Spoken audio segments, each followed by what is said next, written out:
Binge the full week of The Ray Taylor Show ad-free over at inspireddisorder.com/plus. This is The Ray Taylor Show. Welcome to The Ray Taylor Show, where I bring you the reviews on the latest movies and TV shows, as well as classic and foreign films. I'm your host, Ray Taylor, and on this podcast, I'll be talking about all things film and television. Whether you're looking for a new show to binge or want to know if that blockbuster is worth the trip to the theater, or just want to hear my thoughts on a classic or foreign film, I've got you covered. So join me every Monday, Wednesday, and Friday for new episodes, and let's dive into the world of film and television together. On this episode, I am talking about the newest film from Darren Aronofsky. Came out last year, 2022. That is the movie The Whale. Also the movie that won Brendan Fraser a Best Actor award. And since he won the award for this, I am a fan of his. I'm a fan of Darren Aronofsky's films. And because I also wanted an excuse to do a top 5 at the end of the week of ranking Brendan Fraser films, I also wanted to watch this film. So a lot of things were the reason for me wanting to watch and review this film. This movie, directed by Darren Aronofsky, as I said, written by Samuel D. Hunter. It stars a very small cast.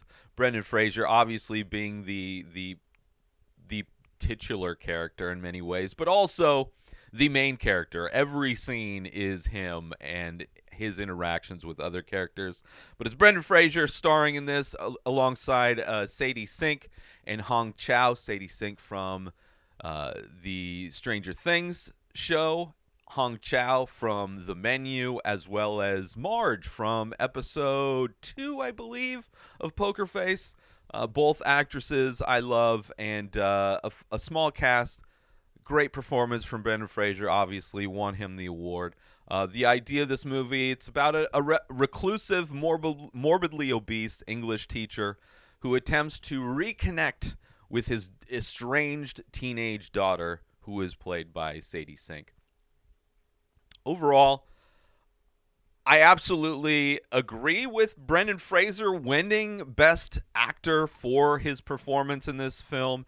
It is by far, in my opinion, the best performance Brendan Fraser has ever given. Although the majority of his movies aren't necessarily dramatic films, so there's no real chance of him winning any kind of Best Actor Oscar for his performance in Encino Man or any of his other movies, but definitely a versatile actor and a great performance from him.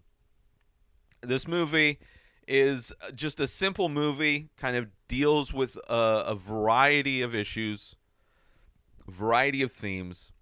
Not necessarily my favorite Aronofsky film, although the more I've thought about this and going through putting my notes together for this episode and thinking about this, the more I like this movie. So it is a movie that has stuck with me since I've watched it, and in kind of reflecting on the movie and thinking about all the many themes this is touching on, I like it more and more.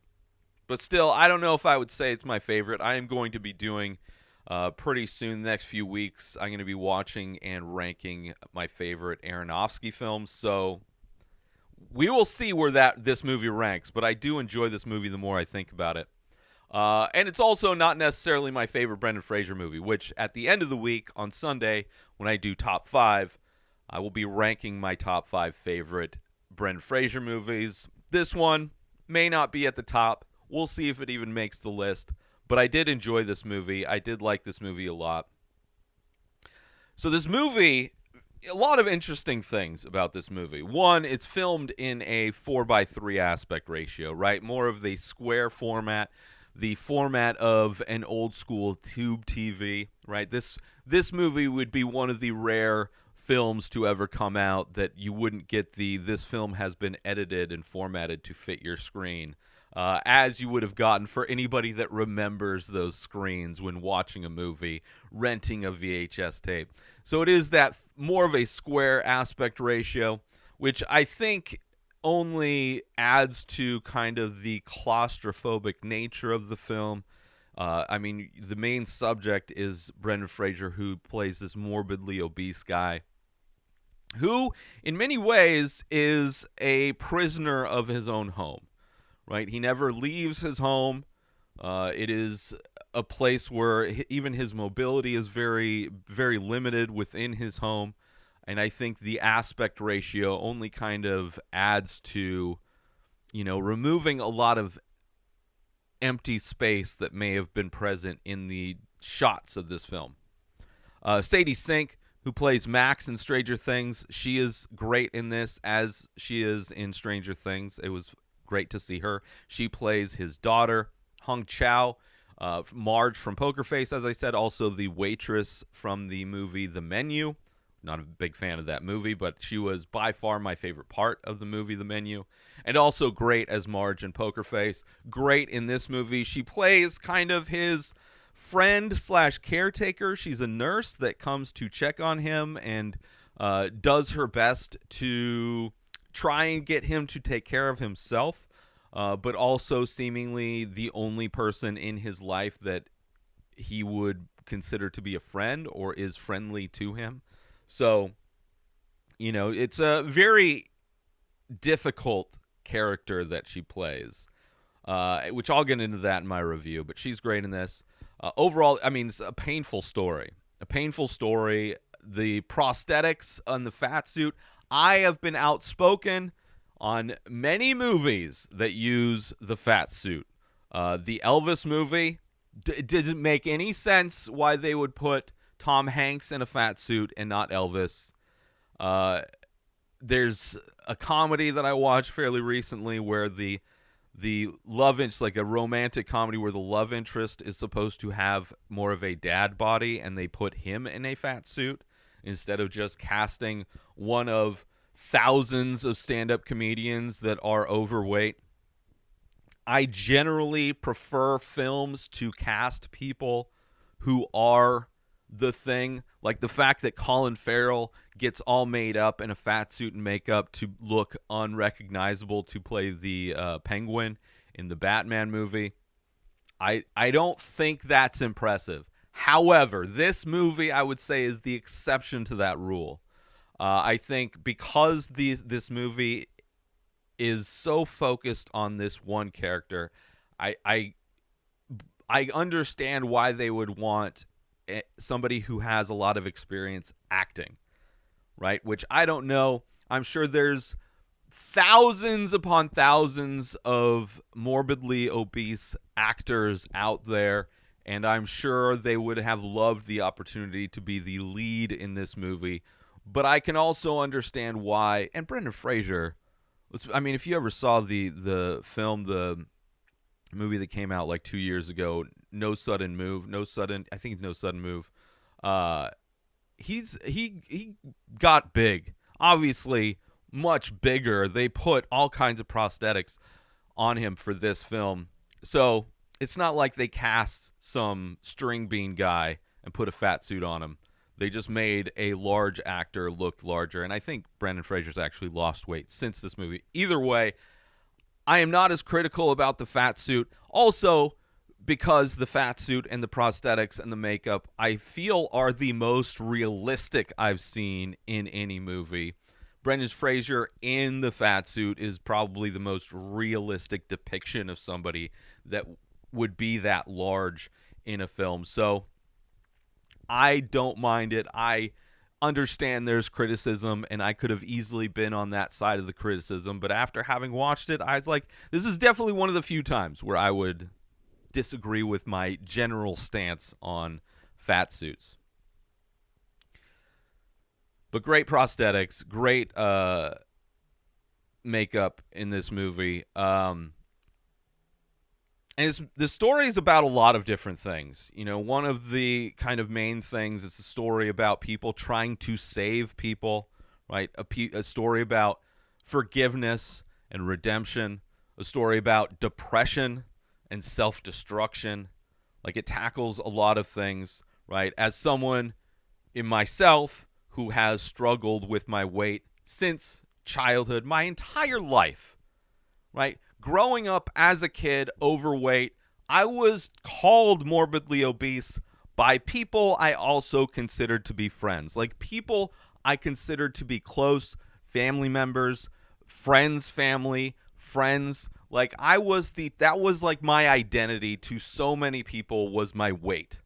Big guy is a nickname that I have been referred to the majority of my life. So there are a lot of aspects of this film, despite the fact that I never got to the size of this main character.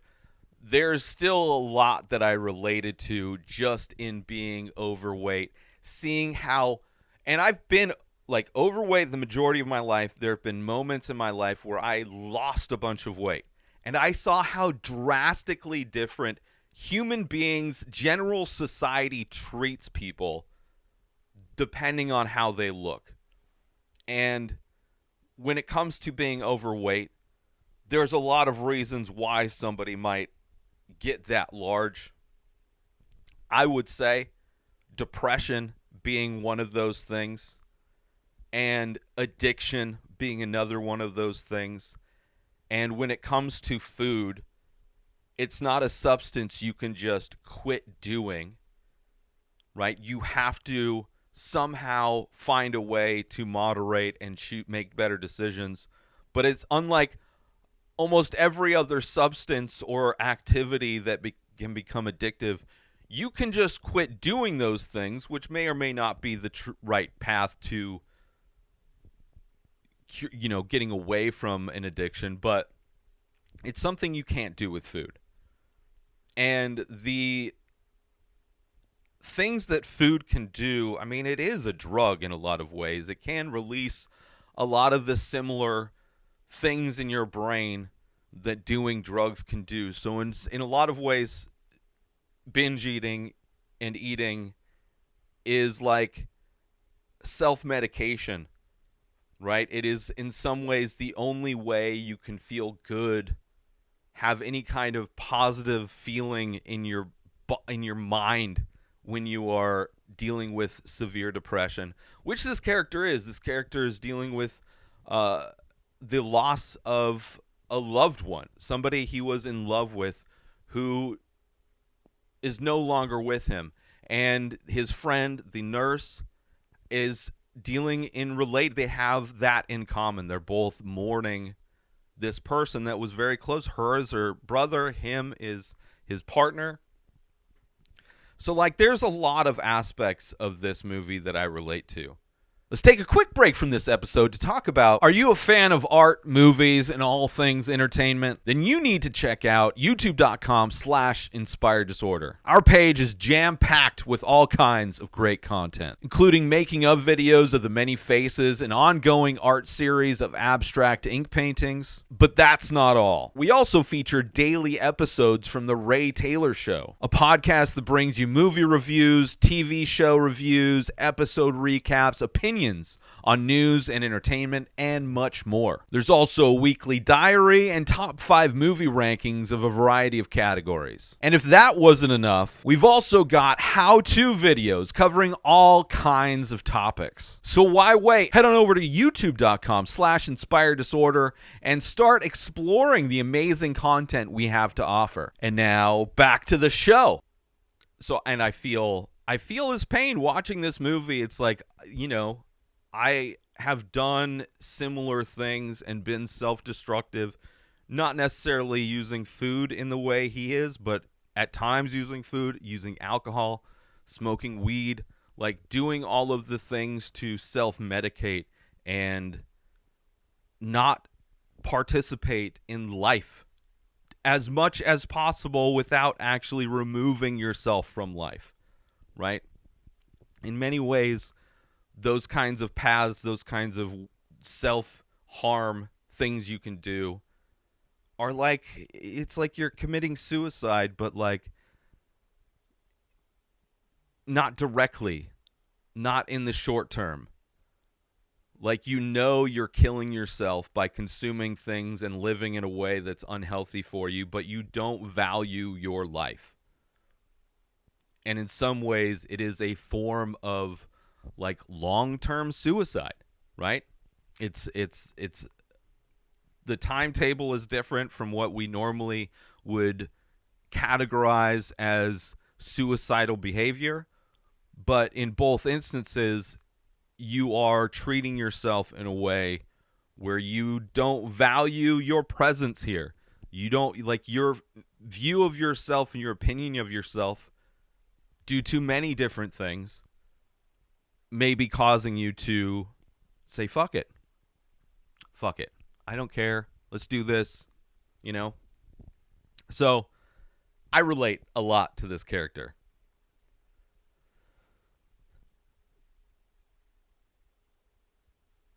And I relate to almost all of these characters for different reasons, right? Whether it's the depression that kind of drives his behavior and his, you know, his actions that harm himself, right? There is a comfort and a joy in eating.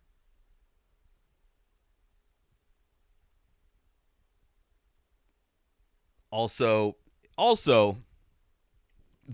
another character in some ways that kind of touched on that from the movie Austin Powers, I think is either the second or third one, whichever one has Fat Bastard in it. Not the most politically correct or woke character necessarily, but there is a line that he says where he says, I eat because I'm unhappy, and I'm unhappy because I eat. It's a vicious cycle. And that is what it is. It is a vicious cycle. And usually the impetus for that cycle to begin is some form of trauma or depression. The same way it is with drugs, alcohol, any kind of behavior that can become addictive, gambling. Like there's like a self-medication going on where you're trying to make yourself feel something that isn't the depression, isn't the sadness, isn't the trauma, is trying to unplug your brain from the trauma that exists in your memory, you know? And that joke hit hard when I watched Austin Powers, and this movie in many ways hits hard for those same reasons, right? It's kind of painful. And it's painful to see how he treats himself, how he's treated by other people, right? But also how he treats himself, right? Like nobody in this, I mean, aside from his friend, the nurse, who cares and wants him to get healthy, but even himself is apologizing for his existence constantly. His daughter treats him like garbage. Like but also there's a brutal honesty that she has that he also kind of respects, which is another aspect to this movie. And seeing how he reacts when he gets to like this tipping point, right? There's this moment in this movie where there's like this fuck it switch gets flipped and you see him just binge eat. And it's like, I know that feeling so much. I know that where it's just like, fuck like I am done. Fuck this. Like I'm just going to go hard. And you see that with people who are addicted to the binge. You know, meth heads stay awake for a week because they're just binging drugs. People who drink, they go on benders. You know, people who have addictions and are using that to self-medicate, they will do the very same thing this character does, but instead of eating, they do it with whatever other substance they're using to self-medicate. Right? That fuck everything feeling, including fuck myself kind of a feeling. Like there's no regard anymore for self. It's just like, well, if everybody else doesn't give a fuck, then why should I? And it's hard to watch somebody who tries to be a friend and take care of him, but also in some ways enabling him. Because she like brings like his friend obviously takes care of him, tests his blood pressure, keeps him like trying to keep him and encourage him to go to the hospital. But then also she's bringing him, you know, the meatball subs. But also she knows it's like, you can't change somebody. the same way, like if somebody's addicted, you can't force them to stop doing drugs. They have to want to do it themselves. And it's not like if she doesn't bring him sandwiches, he's not going to just get it on his own, right? So she only does what she's able to do, trying to just be supportive, be a friend, and be there for him. Because sometimes that's all you can do with somebody who has any kind of addiction.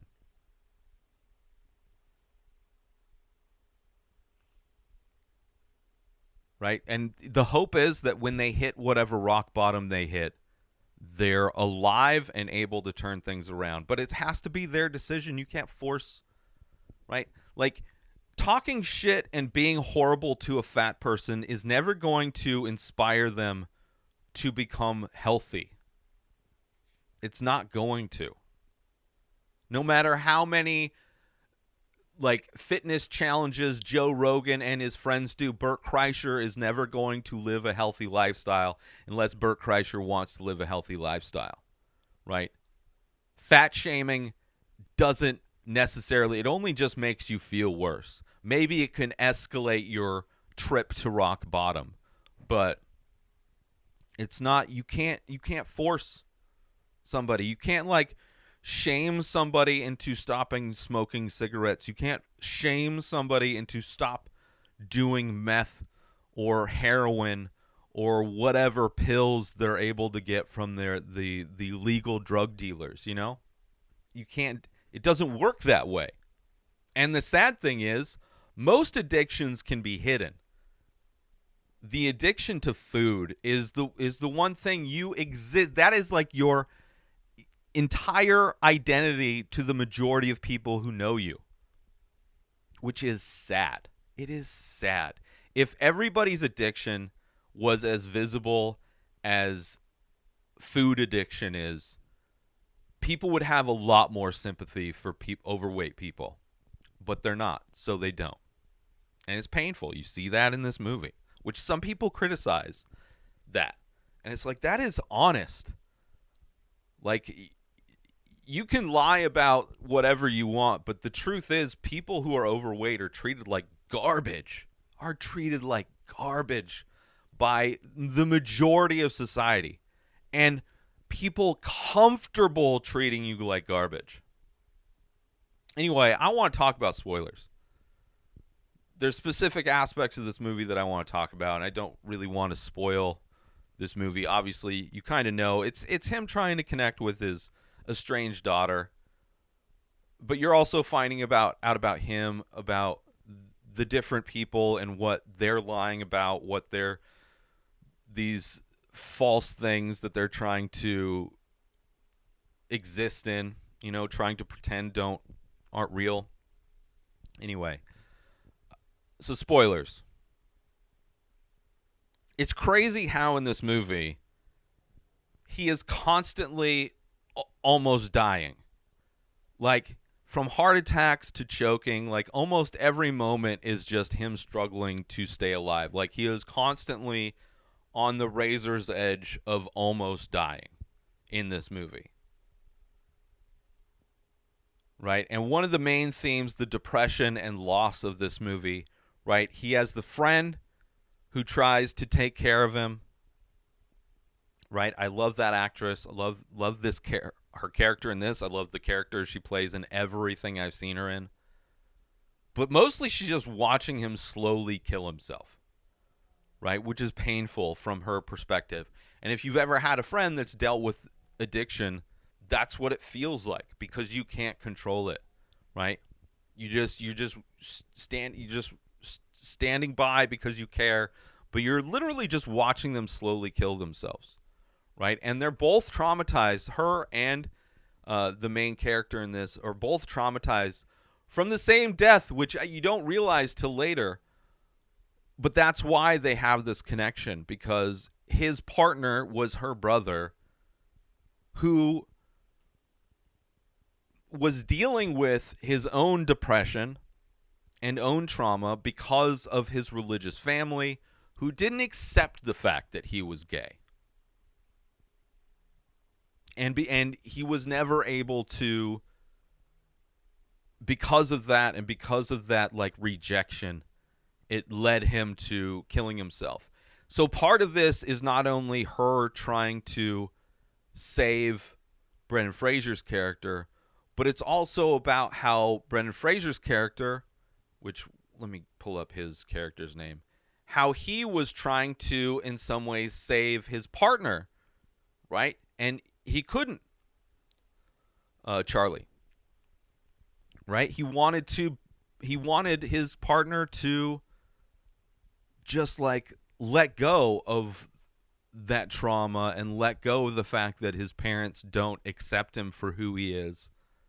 But you can't save people.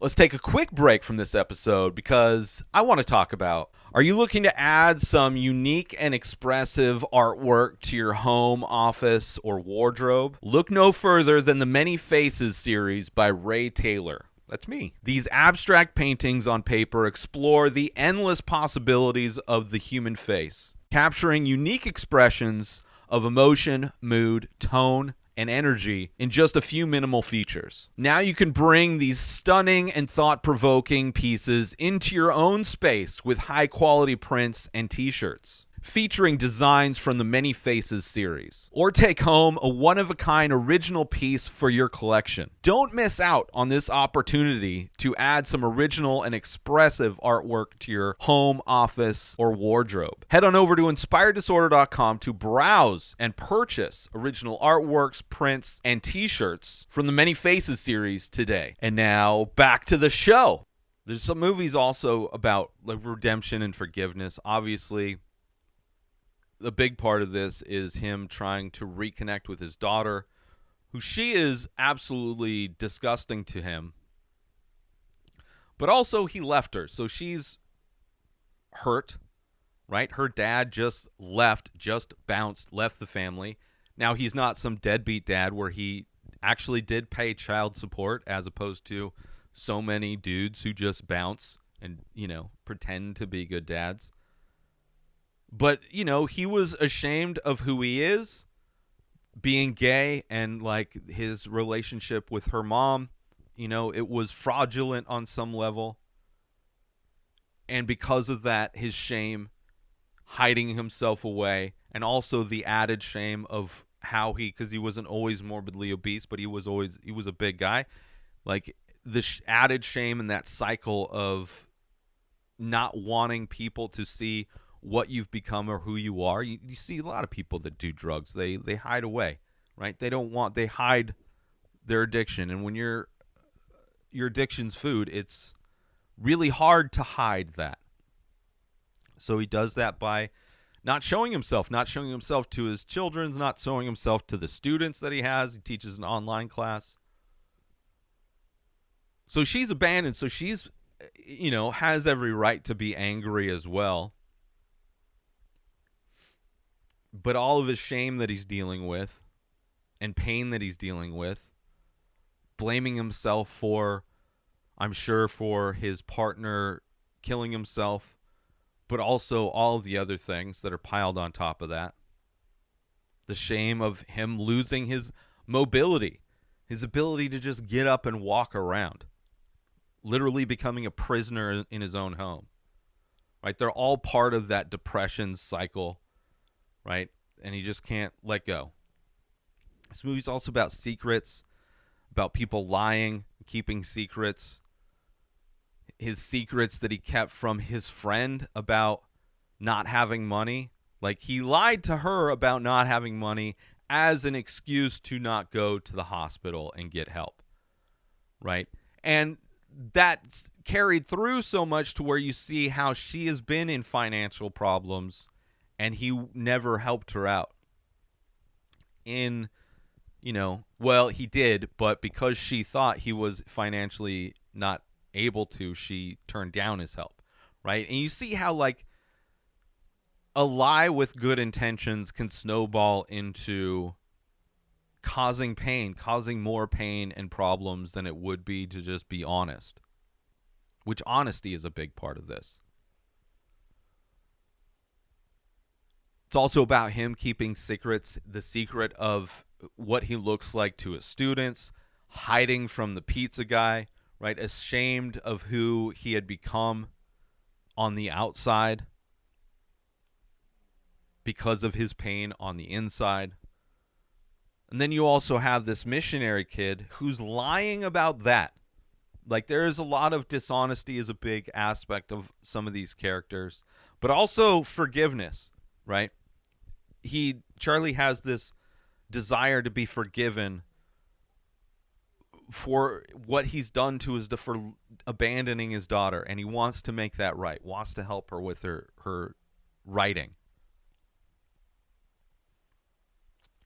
The missionary wanting forgiveness from his parents for the bad things he did, and then snowballing that by hiding away and pretending to be this thing instead of coming clean about these little lies snowballing into bigger things.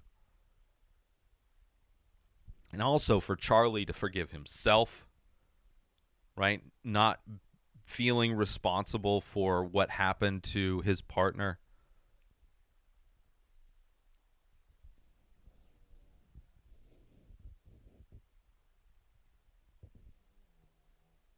Like his feeling like it was his responsibility to give his partner a happy life, and it's like you can only do so much.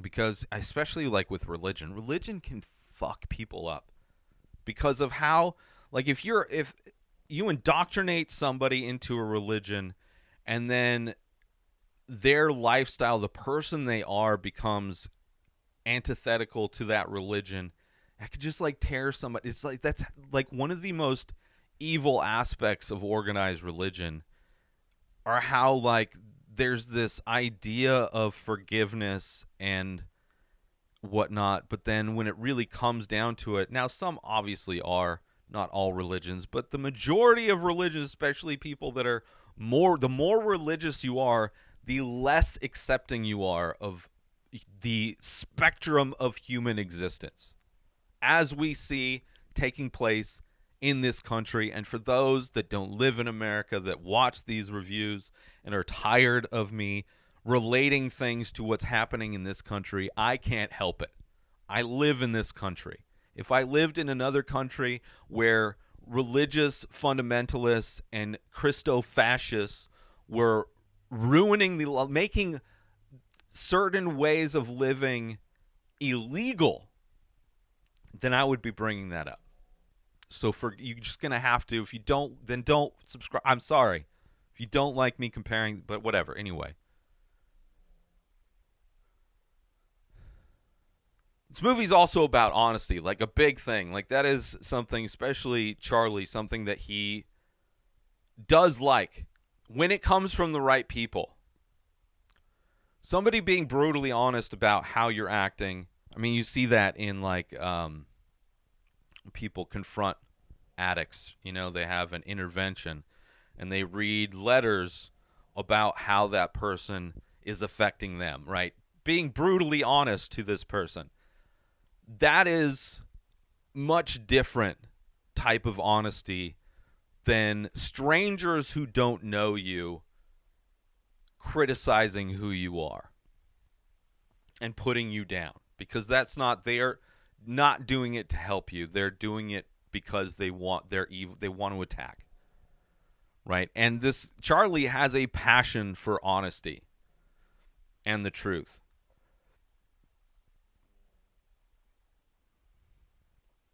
Right?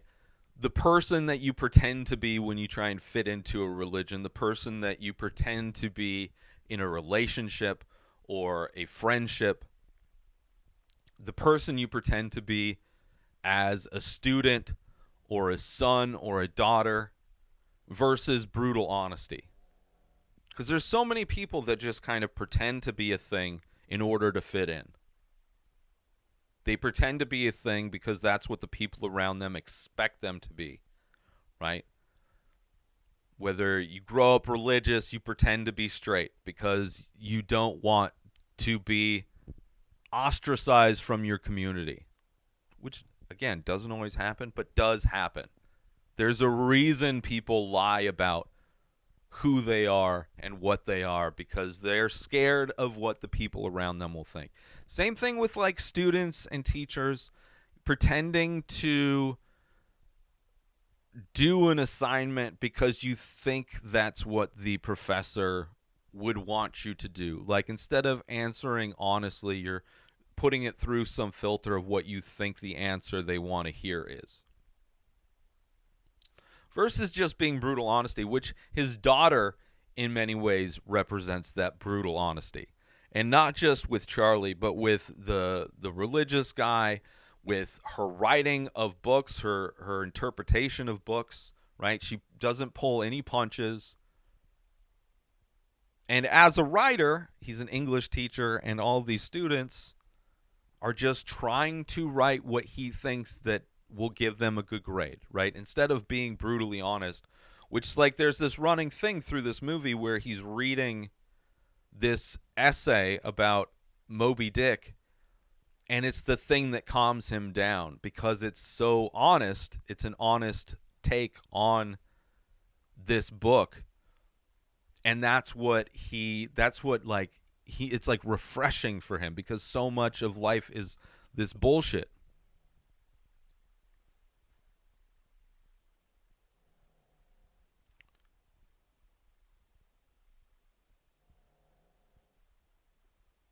Like you have this missionary who was lying about who he was, what he was doing, right? Lying to himself, lying to them, right? And the honesty is what makes him come clean. The honesty is what, like when she forces that honest representation of himself to be put online and his parents see it, like that's when things change for him.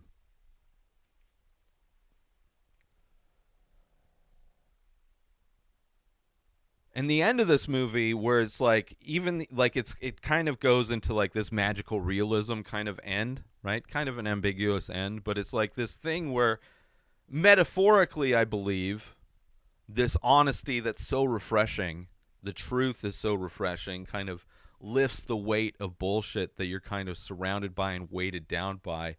Like literally gives him the strength to get up and walk and then fly. Like it lifts him up, right? Just like as opposed to depression, which feels like you're buried under a mountain, right? The feeling of happiness that makes you feel weightless, right?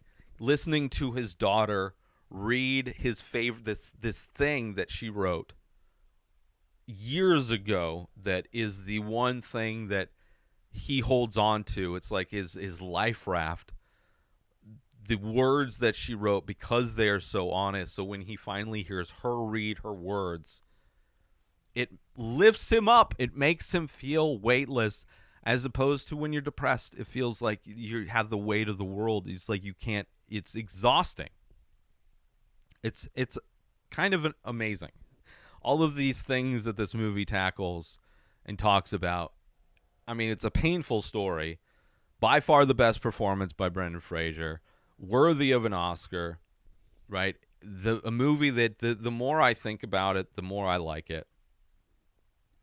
Right? Watching somebody with addiction slowly kill themselves, watching somebody that's clearly dealing with depression, right? Knowing you can't stop them, but being a person, also being the person you want, like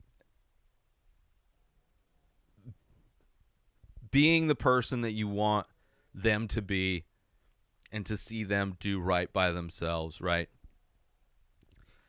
Person that's not caring about themselves, right? And hitting that moment where they say fuck it and they go all in, right?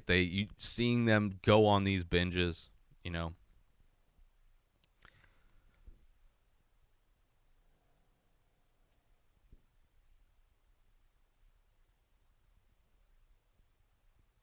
It's just a story with, you know, just a lot of complex emotions. You know, that is communicated in a very minimal cast. Like there's only a few people, but the way all these characters bounce off each other and all these characters, what they're dealing with, are all related in a lot of ways and are all damaged in a lot of ways. But you see how all of these different types of themes and ideas are wrestled with within this kind of just minimal kind of elements. So I enjoyed it. I enjoyed this movie. Thank you all for tuning in to this episode of The Ray Taylor Show. I hope you enjoyed my thoughts on The Whale. Don't forget to tune in every Monday, Wednesday, and Friday for more movie and TV show reviews. And join the conversation by leaving a comment or a rating on your favorite podcast platform or over on youtube.com/inspireddisorder. Until next time, enjoy the show. New episodes of The Ray Taylor Show come out every single day. Subscribe on YouTube and everywhere our podcasts are found. Binge the full week over at inspireddisorder.com/plus. Buy Ray Taylor Show merch over at inspireddisorder.com. Have a wonderful day, everybody. Peace out! Today is the day where you wake up and you realize that everything that you've been dreaming about, everything that you've been wanting, every goal and wish and hope that you've ever had can become real. Dreams can come true. What you manifest in your mind, you can bring to reality.